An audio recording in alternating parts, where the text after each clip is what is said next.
قیامت کا دن بڑا ہولناک دن ہوگا۔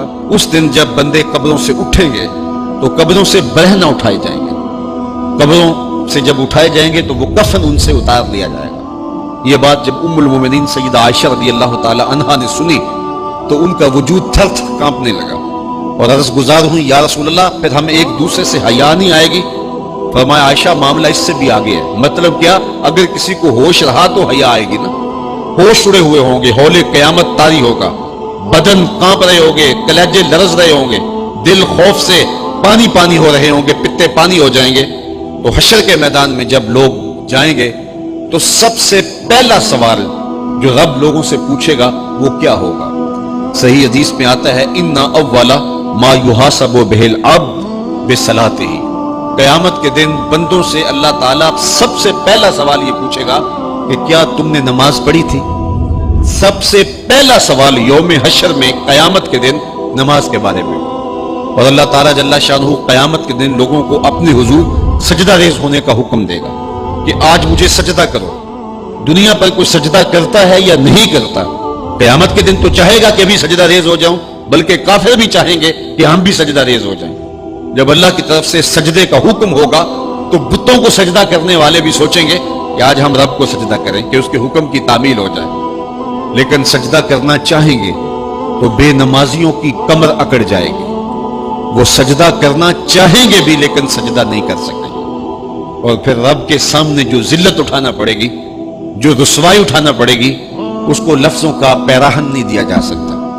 اور پھر جو بے نمازی ہوں گے اللہ کے حضور سجدہ نہیں کر پائیں گے، اللہ تعالیٰ انہیں اس صف میں کھڑا کر دے گا جس صف میں فرعون کھڑا ہوگا، نمرود کھڑا ہوگا، حامان کھڑا ہوگا، قارون کھڑا ہوگا، ابی بن خلف کھڑا ہوگا۔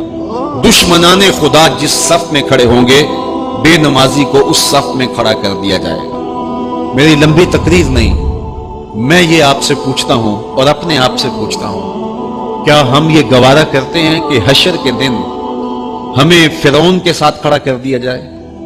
کیا یہ ہم گوارا کرتے ہیں کہ حشر کے دن ہمیں نمرود کے ساتھ کھڑا کر دیا جائے؟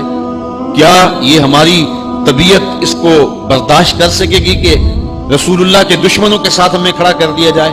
اور کیا میری مائیں اور بہنیں اور بیٹیاں یہ گوارا کر سکتی ہیں کہ رسول اللہ کی راہوں میں کانٹے بچھانے والی ام جمیل کے ساتھ انہیں کھڑا کر دیا جائے؟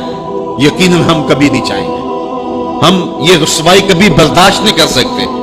ان کے پاس کھڑا ہونا ہی قیامت ہے، ان کے ساتھ کھڑا ہونا ہی عذاب ہے، اور پھر ان کے اوپر لعنتیں بھی برس رہی ہوں گی اور ان کے چہروں کے اوپر تارکول لک مل دی جائے گی اور وہ رسوائیوں کے گڑے میں ہوں گے، تو ان کے ساتھ کھڑا ہونا تو بہت بڑا عذاب ہوگا۔ اور اگر کوئی تکلیف بدنی نہ بھی ہو تو ہم یہ گوارا نہیں کرتے کہ خدا کے دشمنوں کے ساتھ کھڑے ہوں۔ ہماری تو آرزو یہ ہے کہ بلال حبشی کے ساتھ کھڑے ہوں، ہماری تو تمنا یہ ہے کہ داتا گنج بخش علی حجویری کے پاس کھڑا ہونا نصیب ہو جائے، ہمیں بابا فرید کے پاس کھڑا ہونا نصیب ہو جائے، امام اعظم ابو حنیفہ کی قربت میں حضرت امام حسین کی قربت میں کھڑا ہونا نصیب ہو جائے۔ ہم تو یہ چاہیں گے کہ اس زمرے میں آئیں۔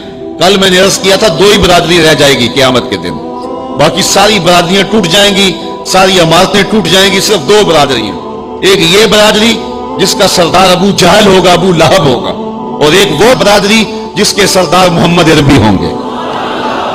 اب جو بے نماز ہوگا اس کو کدھر کھڑا کیا جائے گا؟ جدھر ابو جہل ہوگا، جدھر ابو لہب ہوگا، جدھر عتبہ ہوگا، جدھر عتیبہ ہوگا، جدھر ولید بن مغیرہ ہوگا، جدھر فرعون ہوگا، حامان ہوگا، شدید ہوگا، شداد ہوگا، نفدنون ہوگا، قارون ہوگا، دشمنان خدا ہوں گے، بے نمازی کو صف میں کھڑا کر دیا جائے۔ 6 گھنٹے کی تقریر نہیں کرتا، ان 2 لفظوں کو سمجھ لیں۔ کیا ہم گوارا کر سکتے ہیں کہ اس صف میں نہ کھڑے ہوں جس صف کی امامت رسول اللہ کر رہے ہوں، بلکہ اس صف میں کھڑے ہوں جہاں فرعون کھڑا ہو، نمرود کھڑا ہو، حامان اور قارون کھڑا ہو؟ تو یقیناً ہم تو اس تصور سے کانپ جائیں کہ ہم ادھر کھڑے ہوں گے۔ تو پھر آج دعا کی اس محفل کے اندر یہ عزم کر کے اٹھو کہ جان جائے تو جائے، نماز نہ جائے۔